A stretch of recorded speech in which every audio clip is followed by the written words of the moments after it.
Welcome to the Meeple Syrup Show, designers discussing design. We're on episode 26, and we're talking gimmicks versus hooks.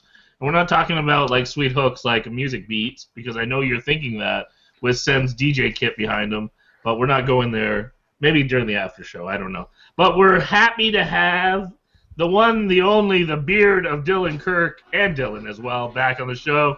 Dylan, how you doing? I'm doing okay. What was that number that you said earlier? It started with a 20, I think. Oh, 26. He said 26. Isn't that freaking incredible? It is. It is actually quite a crazy thought that we have been going that long. Is that half a year? I think that's half a year straight. Well, I'm totally chuffed to be back. I've been doing some traveling and happy to be back on the Meeple Syrup Show. How about our man Sen? How you all doing? I'm doing fine.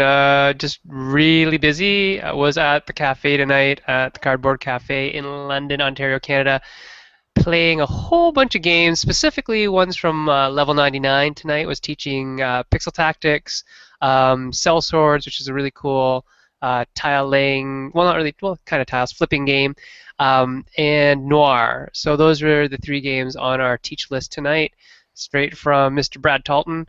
And thanks to JR Honeycutt for linking all that up and getting us some games to teach to the fine folks at the Cardboard Cafe. So that's what I've been doing today, and working on Godzilla, which I said I wouldn't talk about because I talked about it all day today, but Godzilla, yeah, there you go.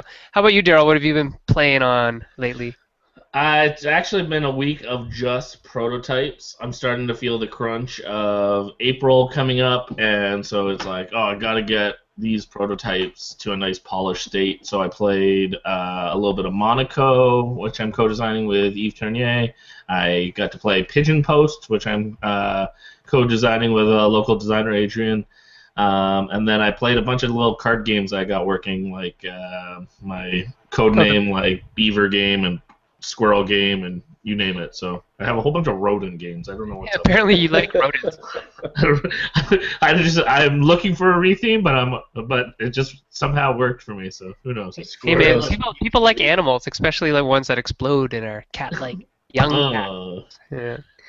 But there's been some very exciting news with our Kickstarter. Sam, why don't you tell us a little bit of the exciting news, and then our special kind of cameo appearance guest. Yeah. Well, drum roll, please, guys. Just give me a drum roll. Dylan, you're not drumming. Dylan, drum.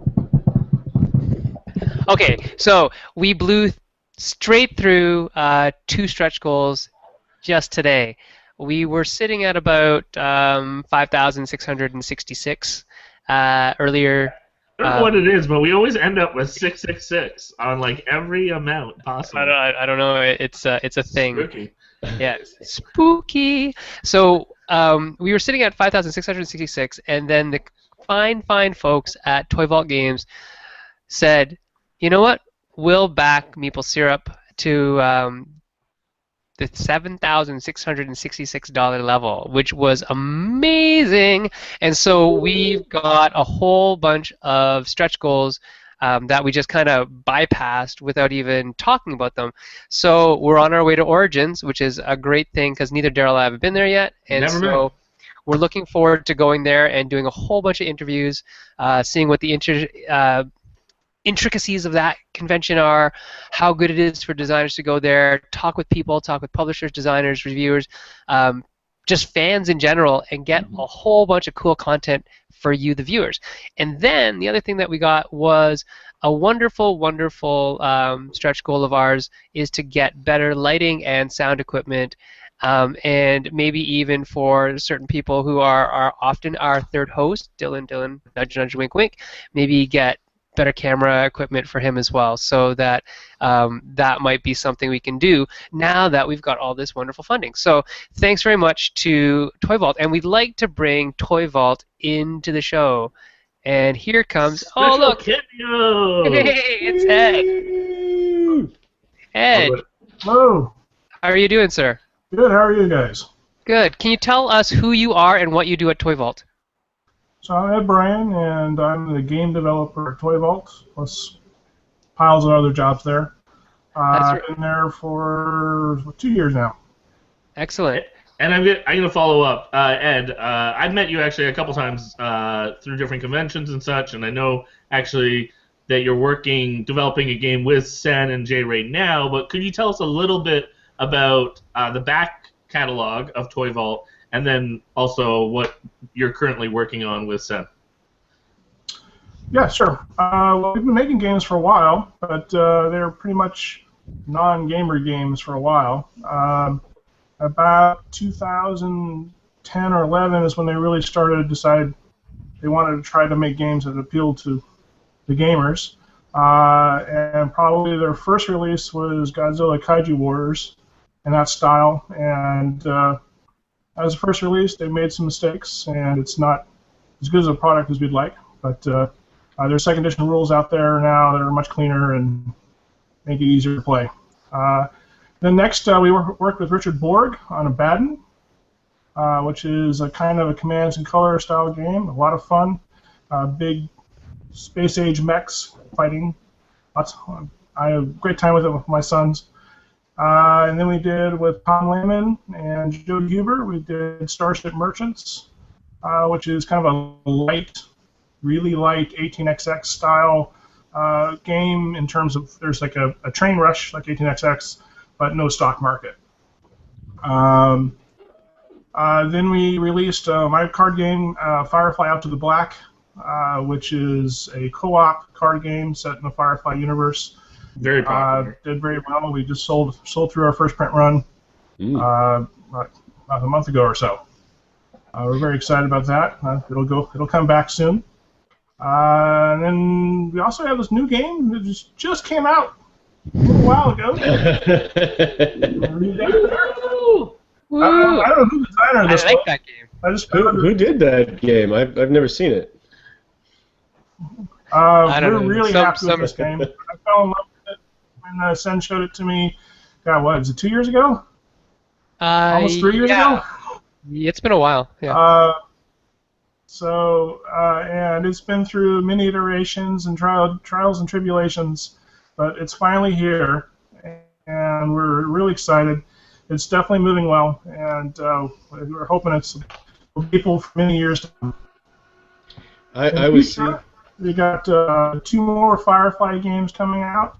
There's one that's a kind of a co-op board game.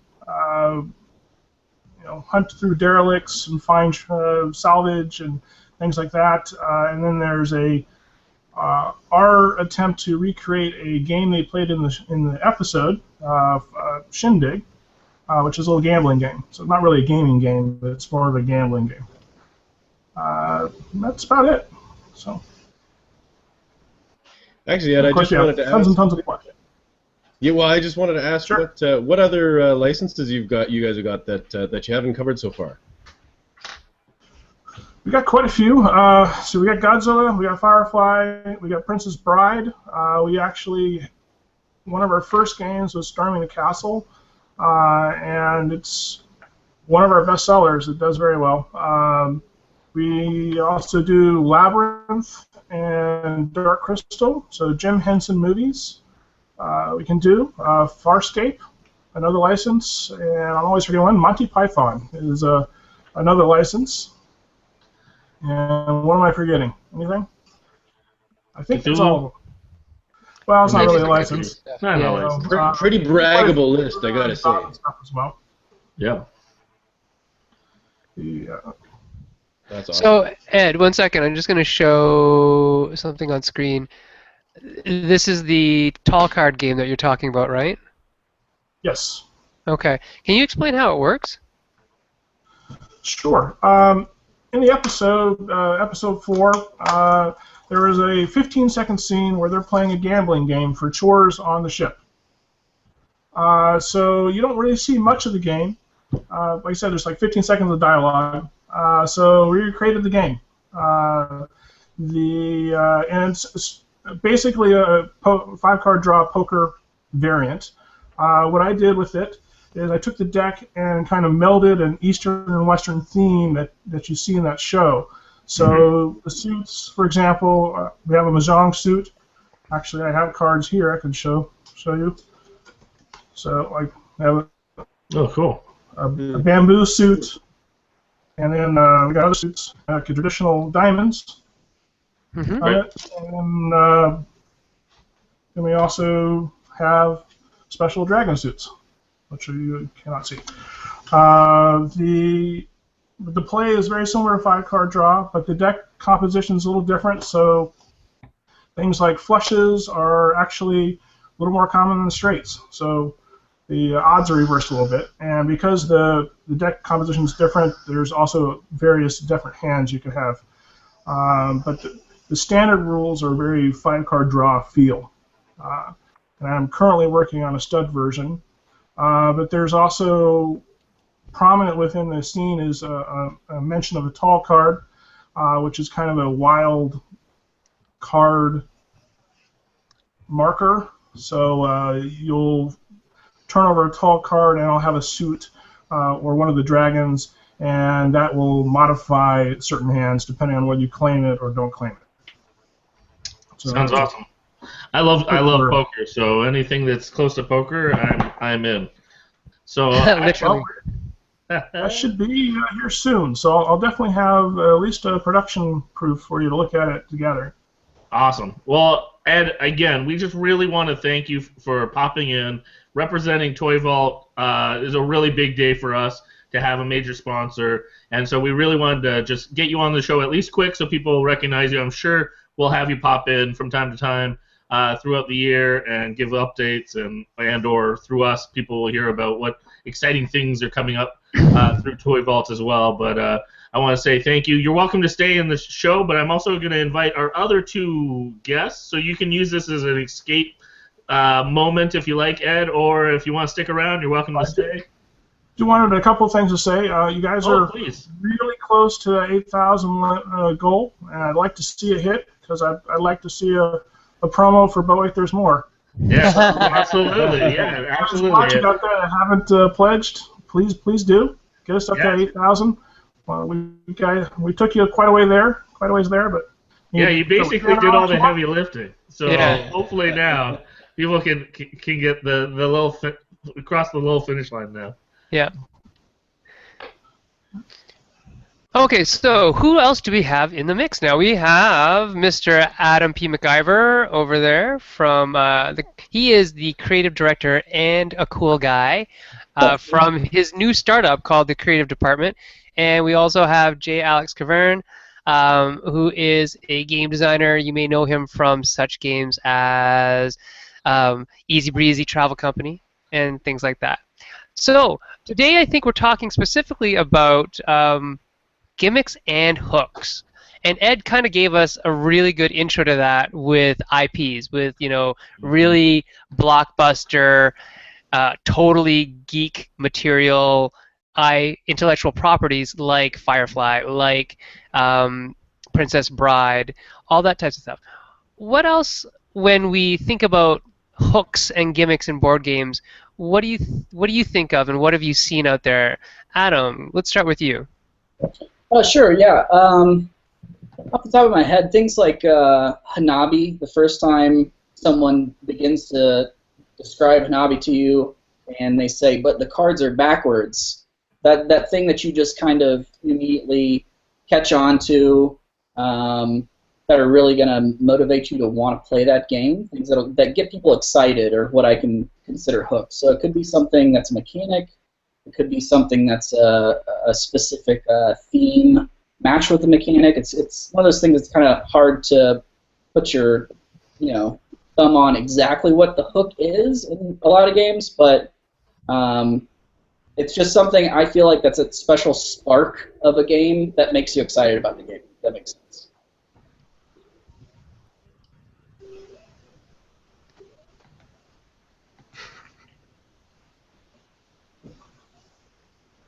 Daryl, you okay there? I have Dylan next, but oh my goodness! I even read from Dylan. Okay.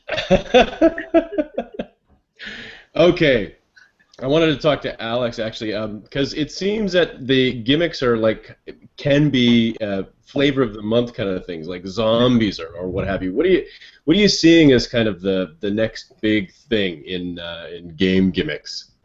Yeah, so I mean, I would agree with that. Is sort of talking about the difference between gimmicks and hooks, right? So I think a gimmick is sort of a hook that falls flat a little bit. So it might get you excited right away, but then it sort of wears off and doesn't stick, right? There's no real game there, no really replay value there. This maybe isn't the best of examples, but just some examples that come to mind. So there's actually a Queen game called Via Appia, which had this really cool like point pusher type You mechanism. really want to push that thing down. I was so like jacked about this game. Like Yes. as soon as I saw the press release, like Yeah. I was so excited, and I've actually never played it because it seemed like it was one of those.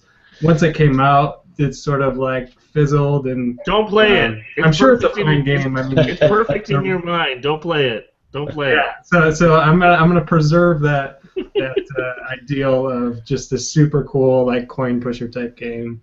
But especially in this era of Kickstarter, right? If you can have one like selling point that you can point to, you can get people excited in that short amount of time. You can really sort of rack up a lot of backers.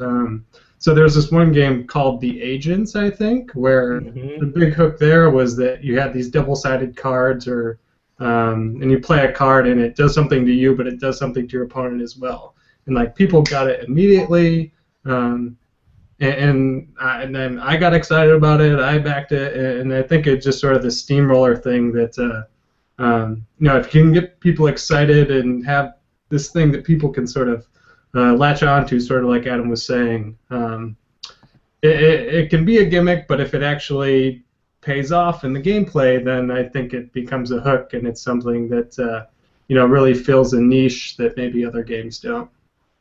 Absolutely. I have to give a shout out. The game you mentioned, Sen, is in that game, so people gotta look for him. He was a major sponsor of that. He was all over that too. He got hooked. So Cool. you need to look for Sen in that game because Awesome. he's sponsored for that. But my question is back to Adam. I mean, you're not only a designer, but you're also an artist, graphic layouts, all of that. What would kind of gimmick versus hook look like from, say, the artistic standpoint? Are you seeing some examples of people using art or visuals to hook people, or at least gimmick people? That's a good question. I would say, for me, a hook artistically is like any of the Red Raven games. They look awesome. They look amazing, and nothing else really looks like that. I like anything really that can take maybe a theme or game style that you've seen before and present it graphically in a different way. So I feel like with like the original 8-Minute Empire, that's kind of a dry theme, but it was presented in a way that was very different for that kind of theme. And then when it went to the fantasy, I feel like that fantasy art is a little bit different than normal fantasy art. So with everything, I feel like ultimately everything's a product that you want people to purchase. And a lot of what my prior job was doing innovation for large corporations. And so they would basically come to my firm and say, hey, we have this new nacho cheese chip. We know it's the same as Doritos or anything else. How can we position ourselves or make ourselves different than the rest? Totally. So there's nothing wrong with making Euro games about shipping in the Mediterranean, but how can you do that in a way that differentiates you on the shelf from everyone else who's doing that? Okay.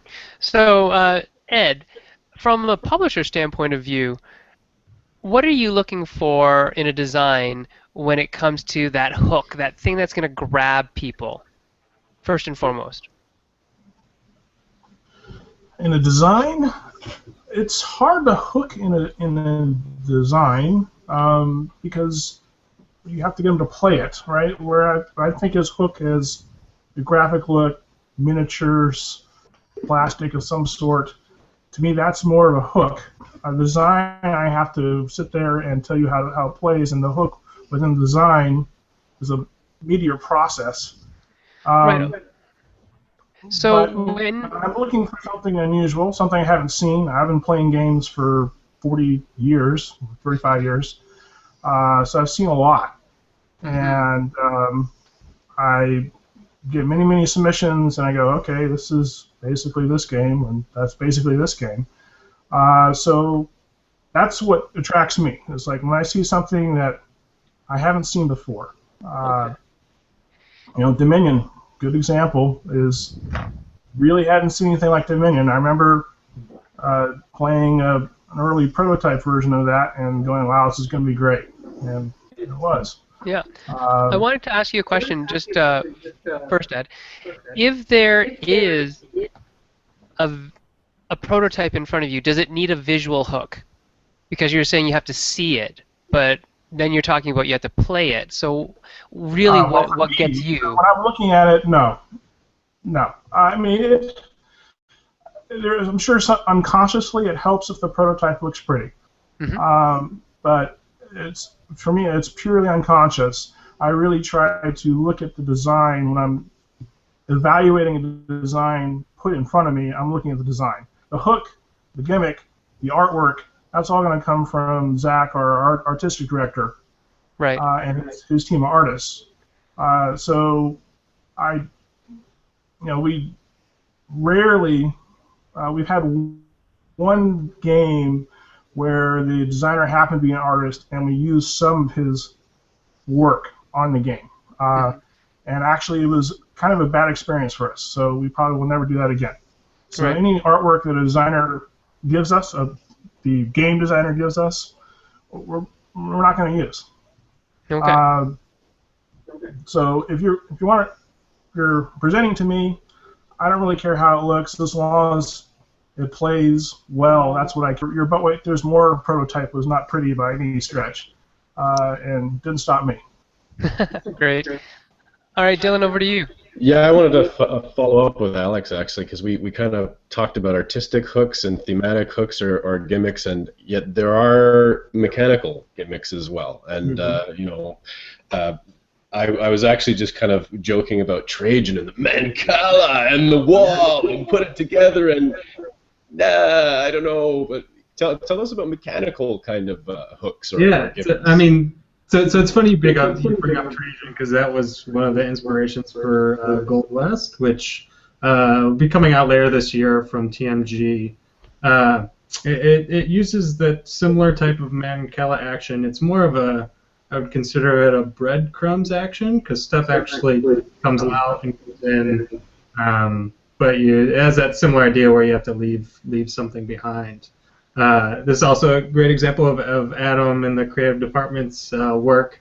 He's done a fantastic job. But yeah, so when we talk about mechanical hooks, I think maybe for people who play a lot of games and have a particular taste, whether it's Euro games or games of that sort.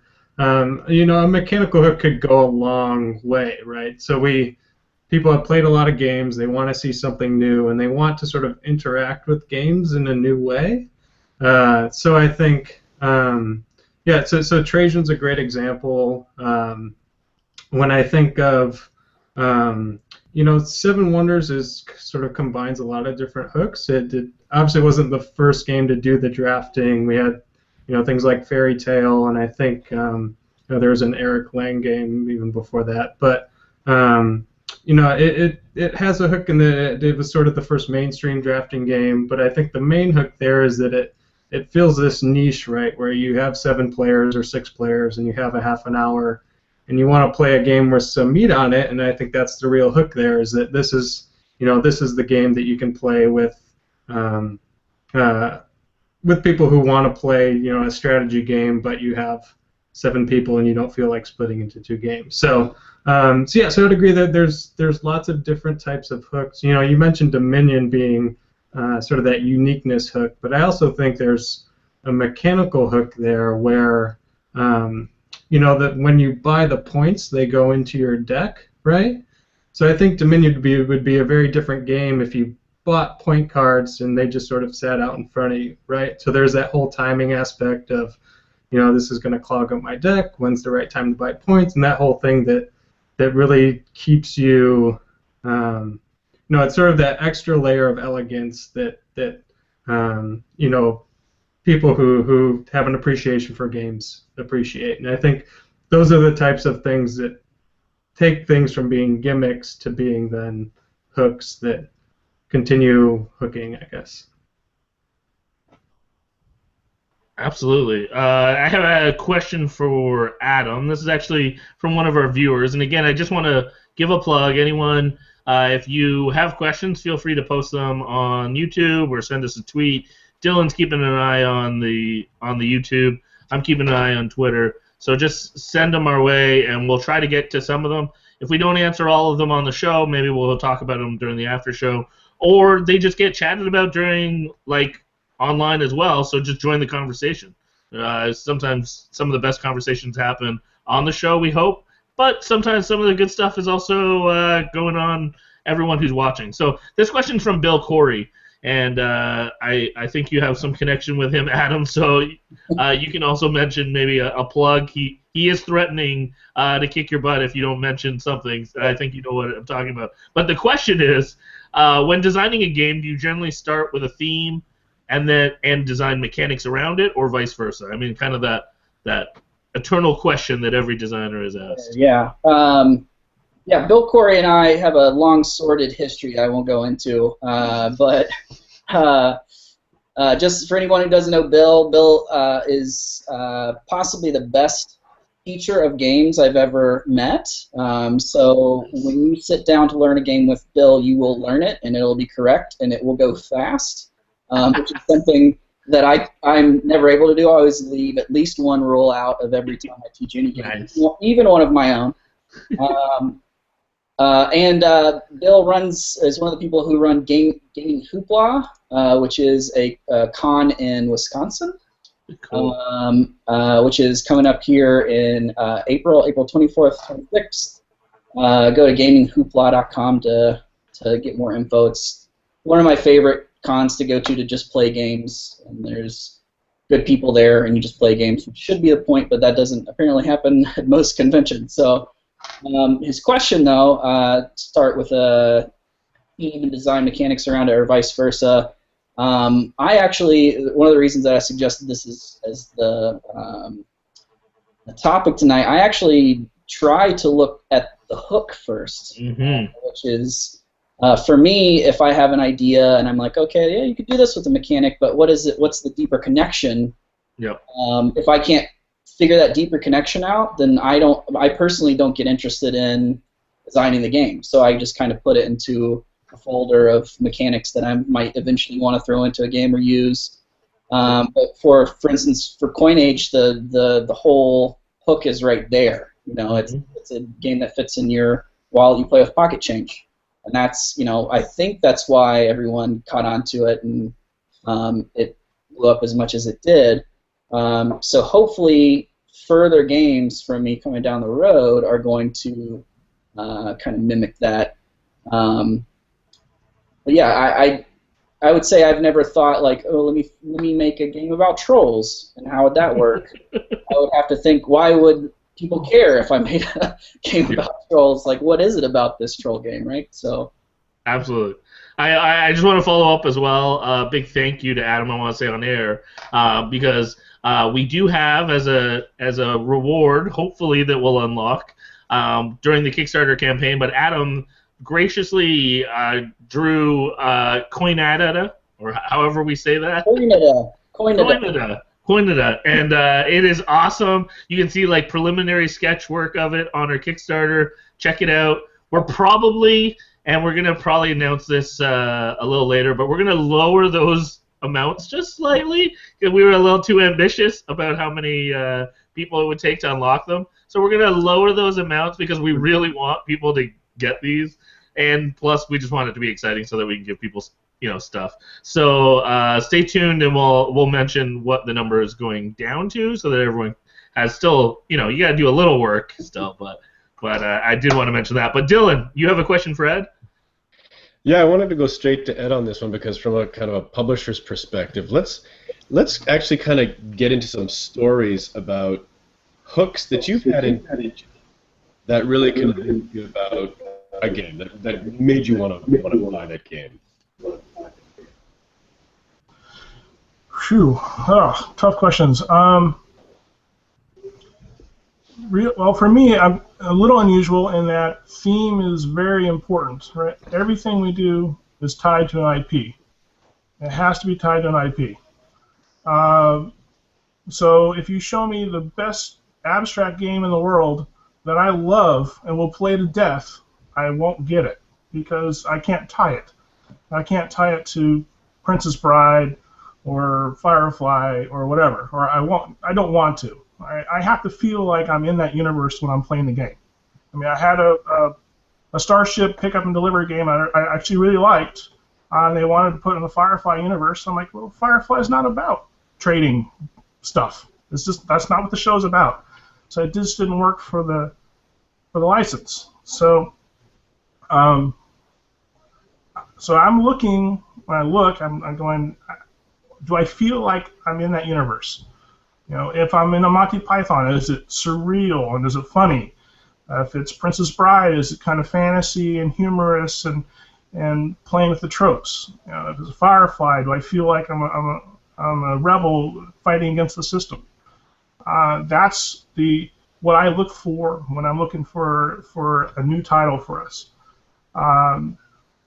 It's a challenge. We've had the Firefly license 2 years, and very few games have I felt good about even showing to the folks at the office, besides me.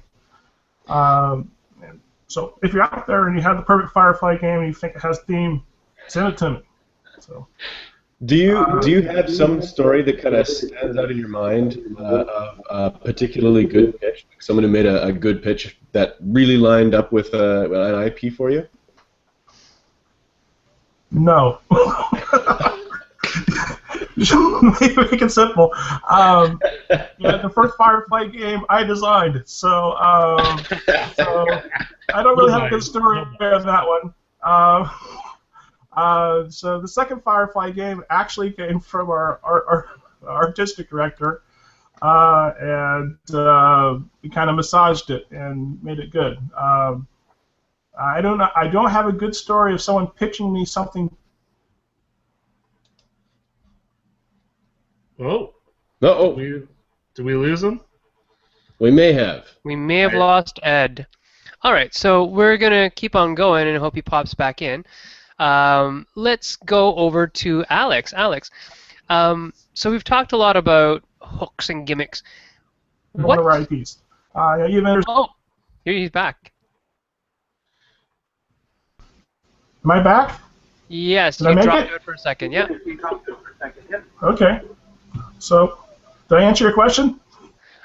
We're not exactly sure what you said. The great thing is that a no good story is just as good a story as having a good story, I think, in this case.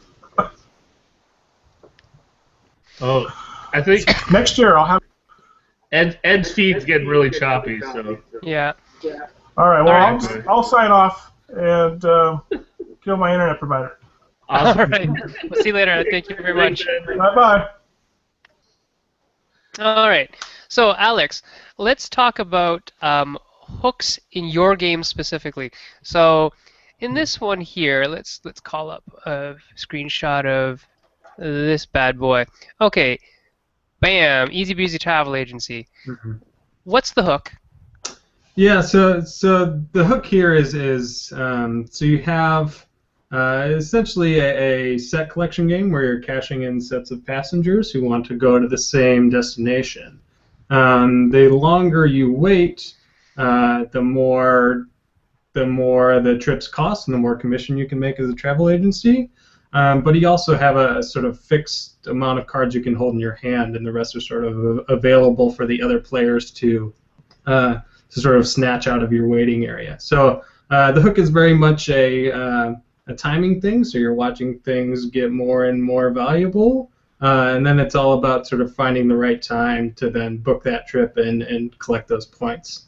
So with a game that small, it's only cards, so there's not going to be sort of intricacy there, but it is, people tend to get it as soon as they see it. They can see the ticker, they see the different values, and then people seem to latch onto it fairly well. Absolutely. I got a question for Adam, not necessarily on the design side, although I'm guessing probably just because you can't take the designer hat off. Even when you're involved on the graphic side, you probably influence, the design as well. Can you tell us a little bit about best treehouse ever, and what was the best treehouse you've ever seen? Well, actually, this is a good example of hooks. When I was originally not pitched the game, but when I was told about the game, like, hey, like we're thinking about doing this. We're thinking about bringing you on to do art. What do you think? This game in particular, Best Treehouse Ever by Green Couch, Scott Alms designed it. It has such a great hook. You're building a treehouse in front of you with the cards from the game, and the game is just cards, but you're building this incredible visual treehouse. And I feel like when people see it and hear the idea of the game, get that hook, they're immediately in. Everyone is immediately sold, and I feel like that is something that people should be looking for when they're designing games and thinking about what kind of games to make. That wasn't the question that you asked me. What was the question? Well, no, that's good. I was just more curious about like your influence on the game as well, and just like you answered about the hook, so that was good. But no, I would say that the arts and the design's influence on the game, I feel like as I'm working on initial rounds of the game's artwork and graphic design, I am thinking like, how is this going to work best when actually played? And I actually, so far, luckily, have never started on a game that I haven't been able to play through or have a print and play and actually get a feel for the game first, which I was a little bit surprised talking to publishers how often that apparently doesn't happen. Right. And I can't imagine not playing it first, because so much of the decisions on orientation and things like that comes from, if it was over here, I would actually be able to see it on the card while I'm holding it in my hand. Right. Or this is going to cover that up on the board, then we're not going to be able to see the cost and things like that. So I would say I haven't made any huge impacts on the mechanics of a game, but I feel like good graphic design, good art that goes along and carries the theme helps the game play better, for sure. Okay, now let's go back to Alex, and we'll talk about the hook of your game, Dashu. I think that's probably the correct pronunciation. Yes, that's the excellent pronunciation. I always say Daxu because it's easier for people to look up if they know how to spell it. But yeah, so this game has a special place in my heart. This was actually the first game I signed. So it's a two-player game that White Goblin is publishing. It should be out later this year. Clemens Franz did the art, so he's the one who's done Agricola and Le Havre and a lot of the games I see next to Daryl right now. But yeah, so the hook here, so what I wanted to do here is I really like sort of area majority games or set collection games where the person who has the most wins. What I tried to build in here is I played a lot of games where there's sort of an incentive to get as much as you can, right, to sort of ensure that you're going to win. The hook in Daxu is that if you only win by one card, you're going to get the maximum amount of points. So there's sort of an incentive to keep the sets close. And actually, if you win by too much, you're actually going to lose points, and your opponent is going to get points. So it's sort of set in this universe where we're competing shopkeepers, but sort of stomping your competition completely out of the ground is going to hurt your reputation. So it's sort of, I guess you would call it a mechanical type hook. There's also a card play where you decide who's going to get a lot of cards. It's sort of a prisoner's dilemma inspired card mechanic, which seems fairly unique. So so Dashu has a special place in my heart, and I'm excited to see it finally come out. I like the look of it. It's like you need to be honorable about how well you win. Exactly. So that you don't, destroy the fragile economics of the marketplace. Exactly. But you still want to win. I mean, come on, it's still winning. Exactly. Adam. Still got to be on top. Yeah. Let's talk about components. It's kind of funny because one of your games, Coinage, doesn't use any except a card and then stuff you have around the house. But what's the coolest single component you've ever seen that got you hooked and said, I need that game, I need to play that game? I would say I immediately go to the monkeys and coconuts. Yeah. Okay. So good. So good. I feel like as far as games that I teach to new people who've never played them before, that's the one where as soon as I get it out on the table, people are kind of like, what the hell are you doing? What is this? And then as soon as they see what it does, they're just immediately, oh, I'm all in. I'm going to play this game. I'll play this game over and over again. It's beer pong for adults. Yeah. For kids, I mean, beer pong for kids. So beer pong for adults is beer pong. Sorry. No, yeah, I would say those. I would say that the pyramid and camel up or camel cup, however you want to go about that. Up.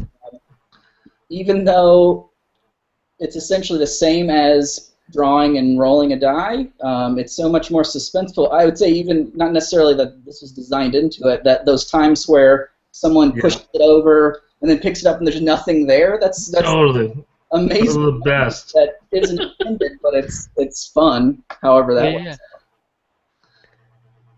And do you have anything coming up? Do you work on components or just the artwork? Components to a point. I would say, like for instance, Farspace Foundry. Right. Coming Let's up. bring that up. That's actually on Kickstarter right now from Tornado Games. A little shout out. That originally was just kind of a two-sided board, but I kind of quickly started steering them towards this modular puzzle board system that has multiple pieces that kind of orient depending on number of players and things like that. And that seems to be something that people are really drawn to as well. It's not your typical quad fold board that you get out of the box. You kind of put something together beforehand. Gold West as well, now that I think about it, Alex's game has a puzzle interlocking modular tile system that wasn't originally there, but as me and Alex worked on the game, developing it, that kind of became something like, oh, this could be different every time. This could vary and fit back into the board and stay nice and tidy, so it's not sliding all over the place. So, I hadn't realized until recently that that's something that I apparently push for a little bit is varying components instead of just your typical. Yeah, I just want to chime in because I want to toot Adam's horn a little bit. So some of the things that maybe you don't see when you get a game that Adam has worked on is all of the sort of things that don't manifest themselves necessarily in the art. So Adam's brilliant at sort of seeing the ergonomics of the game and just sort of how everything should fit together, and it just works out brilliantly. So when I used to live in Chicago, I would work with Adam a lot, and we were working on this game that never actually went anywhere, but it sort of had this blind bidding mechanism, and he had this brilliant idea of how you could sort of build the bidding screen into the player board, and it would be attached and fold up and down, and just sort of brilliant ideas like that I have difficulty coming up with, and there's many times where I'm working with a publisher, and I just wonder, what would Adam do here? What would Adam think about this? So that's what we all ask ourselves. Yeah. So he is a great creative mind, and I just wanted to sort of toot his horn and give him the credit he deserves for that kind of stuff. And I will reciprocate the horn tooting. Get a room. Horn tooting. Yeah, so me and Alex don't get to hang out all the time anymore, so we're just going to use this as a conduit to do so. We're happy to be here. If you need some time alone, we can step out. I honestly feel like once more of Alex's games start to trickle out there, he's really going to be somebody that people are going to know very quickly and be seeking out. I agree. We used to meet every other Wednesday to work on game designs and things like that, and it seemed like every other Wednesday, Alex showed up with a prototype that felt like it had been play tested into the ground, and he would just be like, "Oh, this is the first time I've played it with other people," and we would just kind of look around and be like, "Wow, we hate you so much. Why is this so good so quick?" So.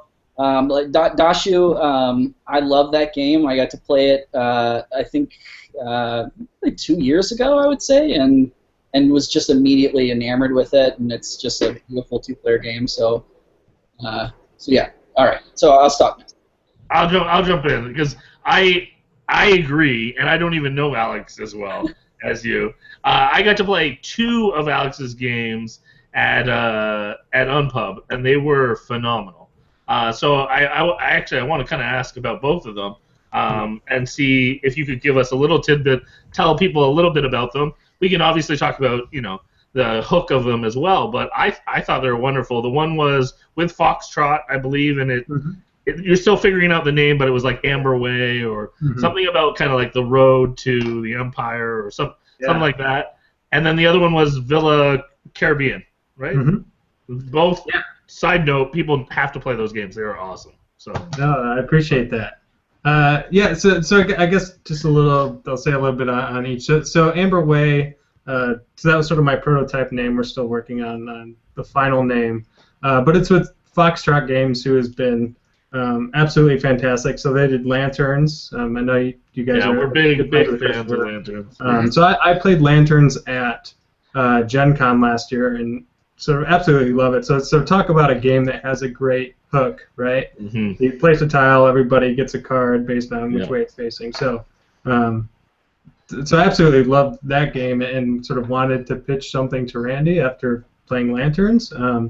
So I pitched Amber Way. It's sort of, I guess you would call it a worker placement game, but the workers stay where you place them, and then you score area influence points based on where your workers are. And when you place a worker, you can get different actions, different goods, and the goods have endgame scoring, but also affect how you score the different regions. So it's sort of I would consider it about the same weight as Lanterns, so sort of that light Euro type weight. And then Villa Caribbean, so this is currently not signed, but this is one game I had with me at Unpub. This is shocking to me. Someone watching the show. Sign this game. I'm just saying. Tell people about the game.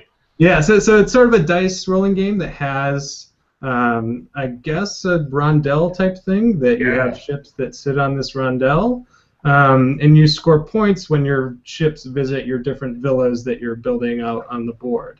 So you sort of have to plan, where your ships are, where you want to build your villas, and then sort of combo that as the ships turn around the board. So it's again, I guess, in that light Euro category. I absolutely love Euro games, but I don't like spending 2 hours playing a single game. So I like to design games that have that Euro feel, but you can play sort of in under an hour. Yeah, it was exactly that. It was just under an hour with learning it, playing it, scoring it. I'm looking forward, and I'm hoping someone really pimps out the ship part and the rotating. Yeah. That could be an awesome, for instance, gimmick. Just throwing it out there to publishers. Come on, make this thing, because I will be first in line to buy that. But cool. Thanks. No, I loved it. I totally captured kind of like the cruise lines going around and like people putting up little villas. So I also crushed at it, so that made me feel good. Yeah, you were pretty. Anytime you win a game, you're like, oh, I like this game. This is a must good be game. smart. I think this is a wonderful, excellent design, of course. Yes. This game is brilliant. It was so brilliant and intelligent, just like me. All right, so Dylan, you're up, man. Well, I kind of wanted to make sure that I was. All my Chinese friends who are watching are going to laugh at me, but it should be Da Xu, and so it comes from Da Shu Gu Shi in Guilin province, of course. Anyway, so yes. Oh, man. So it's a real ancient city in China. It's not. Yeah, exactly. Yeah. Gu Shi is old city. So, Adam, I actually just wanted to kind of give you the start of a sentence and have you continue. You know, you got your hooks, you got your gimmicks. At what point do they become categories and genres? That's a good question. Yeah, that is a good question. I think that the point that they become genres. I think the hooks are often a combination of the two, how the two work together, if that makes sense. So like, yeah. So all right. So here maybe is a good example. So I feel like zombie games with zombies as dudes on a map have become a genre at this point. Mm-hmm. Because there's multiple. There's Zombicide, Zombie 15. You know, there's so many. At Absolutely. one point. Yeah. That was a great hook. Probably Zombies, Twilight Creation Zombies. Yeah. The first time I saw that, I was like, I'm in. I don't care how that game plays. I'm in. Totally. Luckily, and then everyone just buys their minis now. Right, exactly. So, maybe that's what it is. Maybe enough games using a similar hook becomes its own genre. Yeah, like a critical mass almost. Yeah. That's an interesting thought. Alex, what do you think the next big hook might be, seeing as Adam is touting you as, you know, the next greatest thing since sliced bread or something, right? I guess, yeah. No, yeah. Give away your secrets. It's a lot of, yes, so I think what a lot of games do is take something that was shared and make it individual, or take something that's individual and make it shared. So, for example, Adam brought up Hanabi at the beginning of the show. Mm-hmm. So everybody always thought of hands as being sort of your individual thing. But once you take your hand and sort of make it shared, then you sort of turn everything on its head, and it has all of these sort of other implications and sort of consequences that sort of change the entire game. So I think more games that do that. So you could think of a deck building game, for example, where instead of building your own deck, maybe everybody's building the same deck, but maybe we have different goals, right, of how we build this communal deck or something like that. Or maybe instead of there being a shared market where together we determine the prices of a shared market, maybe I determine my individual prices of my own market or something like that. So I think that dynamic where you can take things that people have always thought of one way and then sort of flip it on its head to, do the same thing in a completely different way or sort of isolate something. Obviously, if I knew what the next big thing was, I'd probably be working on it right now. But I think that's the general way that sort of next big things are created or come up with. Absolutely. I gotta give a shout out to some of our viewers. They are so smart. I actually totally agree. Next hook, Legacy. Legacy's gonna blow up. Yeah. That is absolutely good call. Good call. We know our viewers are intelligent. I got one last question for Adam, and then we'll jump into last question. And I have to ask about this because this was another one of my favorite games I saw at Unpub, and that was Baron Age. Can you tell us a little bit about it? And just like describe a little bit of like the hook and gimmick, but even just if you could describe what motivated you or like what inspired you to design that, because I find it's very different from your other designs. It's so yeah, tell us a little bit about it. I would say the hook for Baron Age, it's kind of a working title, is people are familiar with dice placement games, so using dice as workers to do various things. So Baron Age, if I had to describe it, would be kind of a mashup between Ameritrash and Euro games, first of all. So there's conflict, but there's... lots of conflict, yeah. But then it had a very Euro-y feel. Sure. So the dice that you're placing, depending on the face of the die, perform different tasks. So it's not so much that you're placing on a spot that gives you the ability to do something. It's that the result on the die is a merchant. So you place it into a district, and the merchant does his job, and he generates revenue for you.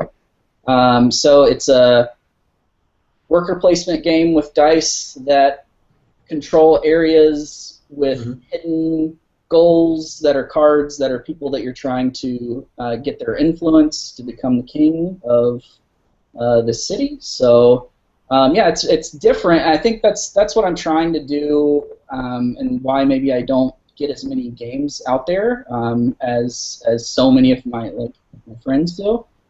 Is that I'm trying. Like Alex. Yeah, like Alex. I lose interest on a game that I'm working on if I can really compare it to other things easily, if that makes sense. So if I start down a path and I say, oh, this is kind of like this other game that I like, then I'll just think I'll just play that game. Yeah. So much effort and not getting a lot of return out of making it my own. So that was also, Unpub was the first time that I've demoed a game that I've designed for 9+ hours back to back without stopping. Yeah. And it was incredible. There was a really good response to it. Found some holes that needed to be plugged. It was a great experience, and I actually liked the game better after Unpub than I did prior to it. So that's the point. Yeah, absolutely. Beautiful. So it's about that time to start wrapping up, and we're going to go to our final question that we normally ask all of our designers. So I'm going to ask Alex, if you had one thing to tell a budding game designer, and of course we're going right to the source here. This is number one, Alex, right? We're coming to the trend maker. Tell us the advice that you would give that first time game designer, along from your experience. Sure. So I think maybe the best advice I can give is to be as objective as you can without sort of discouraging yourself, right? So be as hard on your own games as you are to the games that you play on a normal game night, but don't get discouraged. So don't let that discourage you and just let you stop sort of making games. So be able to look at your own games objectively, sort of in the same light. Imagine it as a published game. What is it missing? Are people going to buy this? Does it have a hook? Is it just a gimmick that can't be backed up? So sort of think of it as objectively as you can. And I think once you have that separation between yourself and your game, you can really sort of listen to what the game needs rather than sort of imposing things on the game. So a lot of times if a game works, but it's not exactly what I would consider, a good game or something I would really be proud of putting out there, maybe just marinate it on a little bit, just let it simmer, and eventually sort of listening to what the game wants, you'll eventually come up with a solution that you'll never imagine that the game ever was without that, right? So I think those would be the two main things. One, sort of be as objective as you can, and two, really listen to the game and don't necessarily try to impose too much on it or take things too personally. Awesome.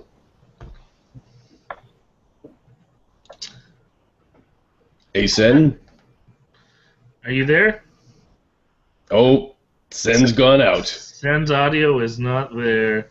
Oh, okay, I'm gonna. Can you hear me now? Oh, you're there now. I'm using my camera, so it's gonna sound a little different instead of my headset. Something happened when I went off air.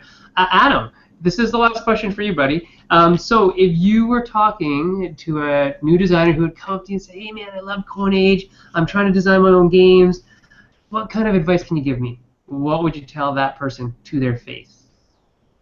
Well, first I would quote Alex word for word on it. As we all should. Yeah, I hope everyone was taking notes. I would say I feel like a lot of times people get caught up in how other people design games. So it seems like that question of theme or mechanics first doesn't seem to go away, even though there's so much information now for game designers, so many blogs and so many like there's shows like this. There's just so much that you can research that I feel like there's no one way to design games, and so finding your own. Whoa. Ben's trying to shut you up by throwing the music on. I'm getting played. Like the Oscars in here. That's awesome. Sorry, keep going, Adam. Yeah, so just find it's kind of like with any creative endeavor. The best thing that you can do is find your own voice in it.